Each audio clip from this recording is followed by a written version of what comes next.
அனைவருக்கும் வணக்கம். நீங்கள் நம்ம சேனலுக்கு புதுசுன்னா பக்கத்தில் இருக்கிற பெல் பட்டன் அமைத்தி சப்ஸ்கிரைப் பண்ணிக்கோங்க.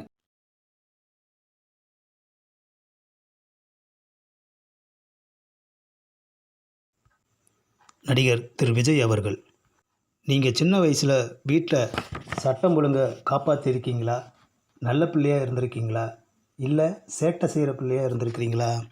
தம்பி, சின்ன வயசிலேயே பெரியார் பின்னால் ஓடும் பிள்ளையாக ஆனதுனால வீட்டார், தெருவார், ஊரார் என்னை வெறுப்போடு பார்த்து இது உருப்படாது என்று சாபம் கொடுத்து கொண்டிருந்ததை அப்போதே நான் கேள்விப்படாமல் இல்லை.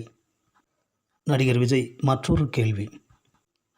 கலை, அரசியல் இந்த இரண்டில் எதில் உங்கள் ஆன்மா திருப்தி அடைகிறது? ஆன்மாவில் எனக்கு நம்பிக்கை இல்லை. கலை எனக்கு உற்சாகத்தை வழங்கியது. அரசியல் என் பயணத்தில் ஊக்கத்தை வழங்கியது. இயக்குனர் திரு சீமான் அவர்கள், வணக்கம் ஐயா.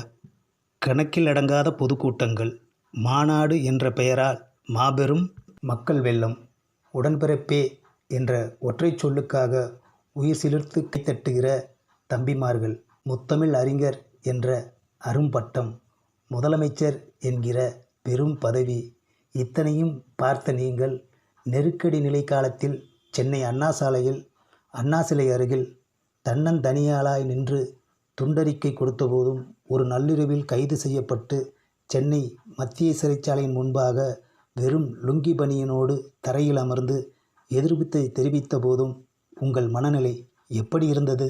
நீ இருக்கும்போது, உன் நெஞ்சில் நான் இருக்கும்போது எதற்காக நான் அஞ்ச வேண்டும்?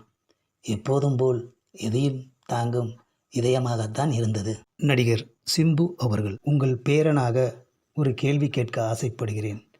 தினமும் அரசியல் கட்சி தொண்டர்கள், மக்கள், ஏகப்பட்ட பிரச்சனைகள் எல்லாம் நீங்கள் சந்திக்கிறீர்கள். ஒரே ஒரு நாள் இதெல்லாம் எதுவுமே இல்லாமல் உங்களுக்கு ஒரு நாள் அவகாசம் கிடைச்சதுன்னா அதை எப்படி கழிப்பீர்கள்? நீ என் பேரனாக கேள்வி கேட்டால் நான் உன் தாத்தாவாக உனக்கு பதில் சொல்வேன்.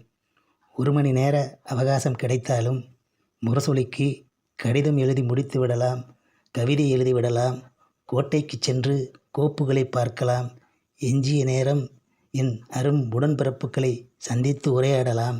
இப்படியே நினைவுகள் என்னை செயல்பட வைக்கும்.